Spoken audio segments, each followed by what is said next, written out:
colonel Badjek, on commence par vous. Cette mobilisation et cette question où va le Cameroun, on a l'impression que c'est le ras-le-bol global, général. C'est ce que j'étais en train de vous dire tout à l'heure, qu'il y a une métamorphose aujourd'hui dans le climat communicationnel du Cameroun et il faudra à tout prix que l'État regarde à nouveau ou bien se remette dans l'orthodoxie de la communication parce qu'il y a une grande dispersion de la communication et des narratifs. Et on transporte justement le narratif émotionnel à celui qui peut être celui de la vérité. Parce que là aujourd'hui, il y a un crime qui a été fait. On ne sait pas où. Il y a encore des questionnements.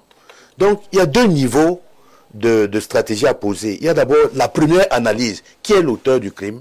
Et ça, il faut le savoir parce que peut-être que l'auteur court toujours. Et comme c'est un vice, pourrait le répéter.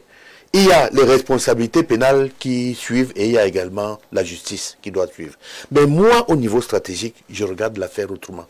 Parce que je suis supposé d'analyser cette société, regarder d'abord, analyser ses réactions populaires aujourd'hui, qui montrent effectivement qu'on a une grosse mobilisation, une population comme ça qui a préparé une communication, qui a fait ci, qui a fait ça. Ça veut dire qu'il y a cette confiance qui est en train de disparaître. Et le ministre est obligé de venir, de descendre et de venir communiquer. La nature des émotions exprimées. On se rend compte que la fragilité de la population, elle est effectivement itérative à toutes les agressions qu'elle subit, les accidents même avec les motos qui rentrent là-dedans. En fait, la population ne se sent plus encadrée. Et maintenant, il faut être capable de pouvoir viser à ce niveau. Quelles sont les cibles de cette colère-là? Quand vous avez fait cela, vous devez aussi analyser la rapidité de la progression de ce qui est dit, pour voir comment est-ce que ça communique, les symboles qui sont rejetés et les institutions qui sont contestées. Pourquoi est-ce qu'on regarde ça? On ne regarde pas ça pour faire de l'opposition. On regarde ça pour voir le manque actuel de la population et quelle est la dynamique socio-politique de cette population, quelle est la trajectoire qu'elle est en train de suivre. Moi, je pense que cette population est en train de suivre une posture de contestation à toutes les épreuves dont elle est épidermique. Et ce n'est pas le bon signal faible. Elle est devenue. Elle est devenue épidémique. Et pour ma part, vous allez voir, je vais vous donner ce RCB. Vous allez vous constater que ce n'est pas le meilleur. C'est quoi? Le référentiel chrysogène de Badjek. Il va être bientôt labellisé. Il s'appuie sur une analyse de près de 320 marqueurs sur le plan politique, social, économique, des relations internationales et également des institutions, de la marche institutionnelle. C'est un document d'analyse des crises. Oui, c'est un d'analyse des crises partant de la chrysogénèse même. Et on analyse ces signaux qu'on a classés.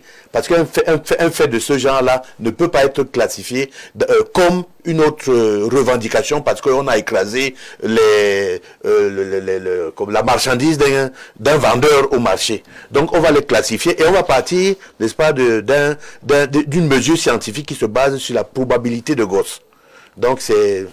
je vous le donne là maintenant et vous êtes sûr, vous pouvez... Maintenant, répondons simplement à la question des Camerounais. Ces viols, ces assassinats, où va le Cameroun? Est-ce qu'on a une terre maudite aujourd'hui? Est-ce que le diable a pris possession du Cameroun? Moi, je pense qu'aujourd'hui, avec le développement démographique, la promiscuité au niveau des villes, l'exode rural, des gens qui n'ont rien à faire, en effet, au niveau de la capitale, eh bien, ça crée une fusion qui est favorable à l'émancipation pathogène, n'est-ce pas, des risques auprès des populations. Et cela veut dire que l'État devrait intervenir de manière totalement différente, avec beaucoup plus d'énergie, beaucoup plus de pertinence. Où va le colonel Badjek? C'est qu'on a connu des cas, des bédivines, on n'en sait rien aujourd'hui, on ne sait pas à quel niveau est allée l'enquête, on a connu d'autres également, on ne sait pas. L'État protège, comme le dit Aristide, mais il y a comme un vide à un moment donné qui inquiète. Il faudrait une continuité. Moi, je vais analyser les choses de manière graduelle. La première analyse porte sur l'urgence du traitement de la question. Le criminel court toujours. Et quelles ont été les suites réservées aux autres affaires? Ça, la population doit savoir ça. Sinon, cela va développer un centre de gravité dangereux. Le sentiment d'insécurité accumulé. Voilà, la lassitude face à l'impunité, comme le professeur dit. Une perception d'abandon. Une défiance institutionnelle préexistence. Alors, qu'est-ce qu'il faudrait faire? Premièrement, calmer ces éléments-là. Ça, ce sont des centres de gravité. Et la communication, la stratégie de communication devrait porter sur ces éléments-là. Pour être à mesure de donner des explications, des réponses, et une méthodologie de réponse même à tout ce qui nous arrive. Mais ne pas laisser une vacuité dans tout ce qui est en pendance. Et c'est ça qui fait craindre au niveau de l'État. Ça, c'est l'aspect urgent de ce côté-là. L'autre aspect, c'est qu'au niveau des forces de maintien de l'ordre et tout, il faudrait qu'il y ait plus de moyens pour pouvoir assumer la mission régalienne qui est celle de la protection des personnes et des biens. Et maintenant, troisièmement, la communication revient. Je suis très content que le professeur l'ait évoqué, certains d'entre vous. Si cette communication n'obéit pas à une stratégie de communication, n'est-ce pas, et en étant suffisamment organisée, tant au niveau de la communication qui est classique et au niveau de la communication digitale, eh bien on aura beaucoup de problèmes. Je vais vous dire, la communication, c'est quoi? C'est bien, n'est-ce pas, la relation binaire qui existe entre l'émetteur et le récepteur. Aujourd'hui, lorsque vous faites l'audiométrie de cette communication, vous vous rendez compte que les médias classiques ne sont même pas à 18%. Et les réseaux sociaux sont dans le reste. À partir de ce moment-là, si vous me dites que vous n'avez pas de préoccupation à ce que des gens sont en train de tromper une certaine opinion en biaisant la qualité de l'information et en s'occupant, et vous me dites que non, c'est parce que c'est la communication institutionnelle, on ne va pas s'occuper de la communication digitale, vous n'avez rien compris de la stratégie de communication.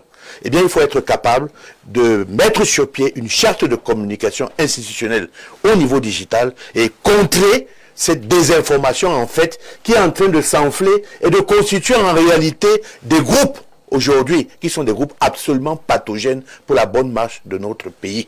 Donc ça, c'est fondamental. Ce que vous avez vu là, j'aimerais bien savoir, cette mobilisation avec... Il s'agit d'une organisation, il s'agit d'un plan de communication qui a été établi. Qu'est-ce qu'on fait avec la communication visuelle? Comment on fait? Et de plus en plus, je vous dis encore que ce qui est le plus pathogène, c'est cette communication qui vient de partout. Qui vient, tout le monde peut parler.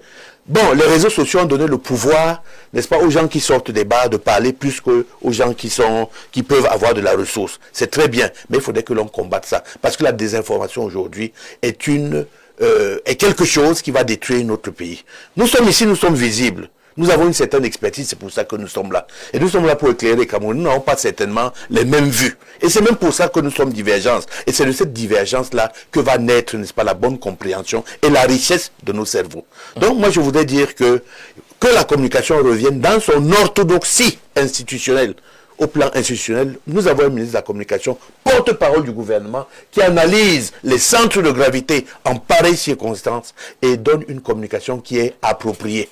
Et pendant ce temps, je pense que les autres volets de la résolution de l'affaire, c'est que nous veillons davantage. Parce que là, faites attention de faire une méprise et d'aller chercher, de prendre celui qui n'est pas le coupable et le faire payer alors que le coupable est en train de courir toujours. Parce que lorsqu'on aura le coupable, on saura quelles sont les circonstances de son forfait, et quelle la responsabilité pénale arrive donc par la suite. Que la communication soit transparente au niveau même des parquets.